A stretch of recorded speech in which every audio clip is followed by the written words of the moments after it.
जी हां दोस्तों, मोदी पहुंचे ही थे तमिलनाडु के राहुल टीम ने घेर लिया रास्ता और फिर जो हुआ।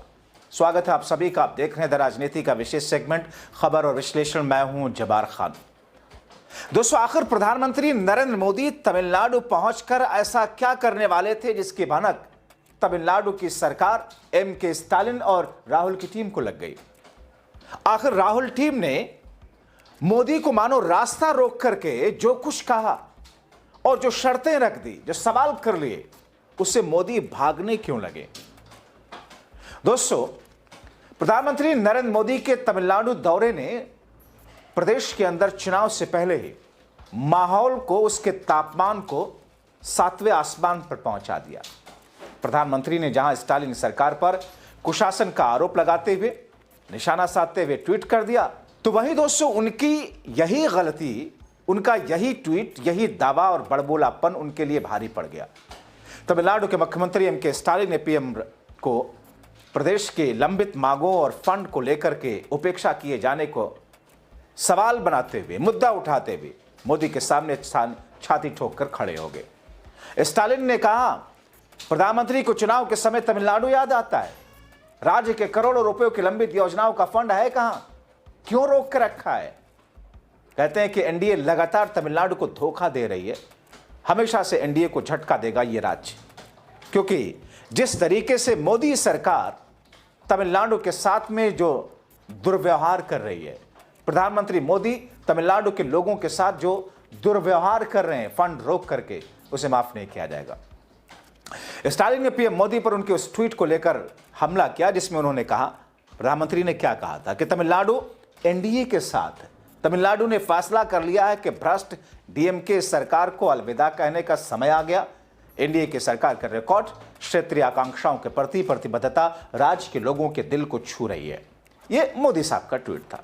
दोस्तों, स्टालिन ने मोदी के इस दावे का जवाब देते हुए सोशल मीडिया पर पोस्ट किया। उन्होंने कहा, मोदी तमिलनाडु में सिर्फ चुनाव के समय आते हैं। स्टालिन ने मोदी से कई सवाल पूछे, राज्य की मांगों को सामने रखा। उन्होंने कहा, एनडीए तमिलनाडु को लगातार निराश कर रहा है। इतना ही नहीं दोस्तों, स्टालिन ने मोदी के सामने तमिलनाडु की वो मांगे रख दी जिससे मोदी बचते नजर आ रहे थे। मांगे क्या है, सुन लीजिए। समग्र शिक्षा कार्यक्रम के तहत तमिलनाडु को 3,458 करोड़ रुपए कब मिलेंगे? मोदी साहब खामोश। परिसीमन यानी कि डिलिमिटेशन के दौरान निर्वाचन क्षेत्रों की संख्या कम करने का आश्वासन कब मिलेगा? मोदी साहब खामोश। बीजेपी के एजेंट जैसे काम कर रहे राज्यपाल आर.एन. रवि के अत्याचार कब खत्म होंगे? मोदी साहब खामोश। मोदी सरकार खुद को तमिल भाषा का सबसे बड़ा समर्थक बताती है, लेकिन तमिलों के लिए बकाया फंड कब जारी करेगी? मोदी साहब निगाहें झुकाकर खामोश। महात्मा गांधी राष्ट्रीय ग्रामीण रोजगार गारंटी एक्ट यानी कि मनरेगा जारी रहेगा, इसका आश्वासन कब मिलेगा? मोदी साहब और निगाहें झुका के खामोश। राज्य पर बोझ डालने और रोजगार के मौके कम करने वाले वीबी राम जी को कब त्यागा जाएगा? मोदी साहब खामोश। दुनिया का 8वां आश्चर्य मदुरै का अखिल भारतीय आयुर्विज्ञान संस्थान कब पूरा होगा? मोदी साहब खामोश। मांगे गए प्राकृतिक आपदा राहत फंड कब मिलेंगे? मोदी खामोश। हांसपुर एयरपोर्ट और Madurai Coimbatore metro rail project को मंजूरी कब मिलेगी? मोदी खामोश।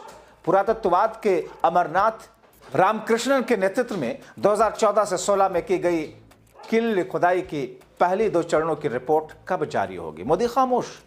मेडिकल अंडर ग्रेजुएट कोर्स में दाखिले के लिए नीट से छूट देने की तमिलनाडु की एकमत मांग कब पूरी होगी? मोदी साहब खामोश। इतनी सारी मांगे, इतने सारे सवाल, और मोदी तो वैसे बड़ी बड़ी बातें करते हैं, मगर खामोश क्यों गए? समझने की जरूरत है। स्टालिन कहते हैं कि इस सवाल तमिलनाडु के लोगों की आवाज है। फिर मोदी उनकी मांगों को क्यों नहीं पूरी करते? मोदी साहब के मुंह में तो दही जम जाती। अब दोस्तों, होना तो ये चाहिए था कि पीएम तमिलनाडु गए थे, स्टालिन के सवालों का जवाब दे देते, मगर वो तो मोदी हैं। वो तो वही कहते हैं जो उनका टेलीप्रॉम्प्टर उनको दिखाता है। मतलब पहले से फिक्स होता है किस किस चीज पे बोलना है, और जो बोलते हैं बस वो चुनावी झुंझुना ही होता है। जैसे मोदी कहते हैं कि तमिलनाडु की जनता डीएमके के कुशासन से मुक्ति चाहती है। ठीक है, राजनीतिक बयानबाजी है, लॉजिक भी दीजिए। वो कहते हैं कि तमिलनाडु अब भ्रष्ट डीएमके सरकार के अलविदा कहने के लिए तैयार है। ठीक है, राजनीतिक बयानबाजी है, कुछ बताइए तो सही कैसे। मोदी डीएमके को सीएमसी सरकार करार देते हैं, कैसे बताएं तो सही। सीएमसी का मतलब भ्रष्टाचार, माफिया और अपराध, तो बताइए तो कैसे।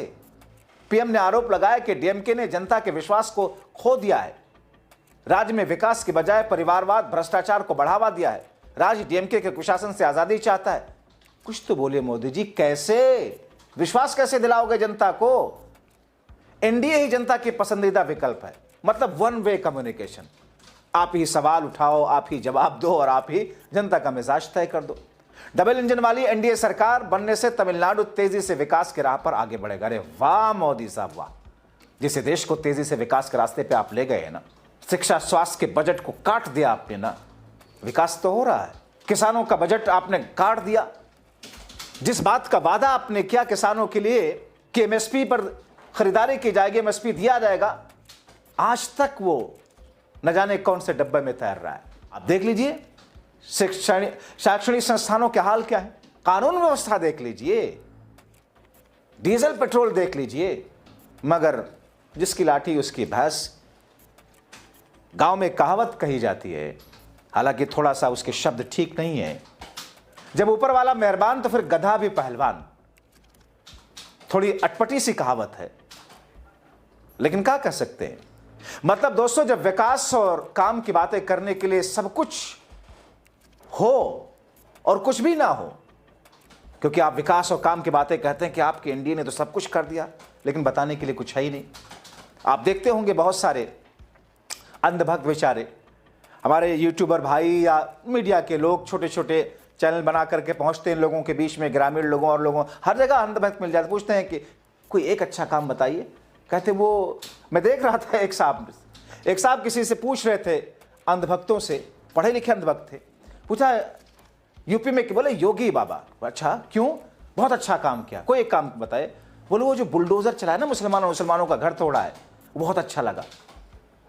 ये अंधभक्तों की मिजाज, मस्तिष्क, मन पर धर्म का अफीम लगा लगा कर, चटा चटा करके उनको पागल बना दिया है। खैर, अब दोस्तों, बीजेपी हर हाल में फड़फड़ा रही है तमिलनाडु में किसी तरीके से सरकार आ जाए उनकी, इसीलिए अपने गवर्नर द्वारा मौजूदा तमिलनाडु सरकार को कमजोर करने के लिए कोशिशें भी कर रही है। 3 दिन पहले क्या हुआ, राज्यपाल ने सरकार के खिलाफ बीजेपी का झंडा चलाते हुए राष्ट्रगान के अपमान का मुद्दा बना दिया। भाषण पढ़ा ही नहीं, अभिभाषण दिया ही नहीं, चले आए। तो इन राज्यपाल महोदय को पता होना चाहिए कि हर राज्य में राज्यपाल सरकार का ही भाषण पढ़ता है, चूंकि वो मोदी शाह के भेजे हुए राज्यपाल हैं, गैर बीजेपी गैर एनडीए शासित राज्य में, इसीलिए सरकार से टकराव ये वाजिब है।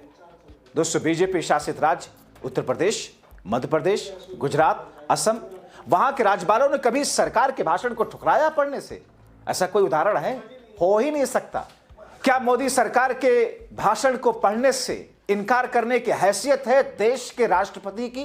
माफ कीजिएगा, सख्त लफ्ज इस्तेमाल कर रहा हूं। इस देश के राष्ट्रपति द्रौपदी मुर्मू की कोई हैसियत नहीं है कि मोदी सरकार के भाषण को अभिभाषण के तौर पर ना पढ़ें, मगर मोदी शाह ने भेजा है गैर बीजेपी एनडीए शासित राज्य में अपना गवर्नर, तो इनकार कर देता है, वो वहां राष्ट्रगान का विवाद खड़ा कर देता है।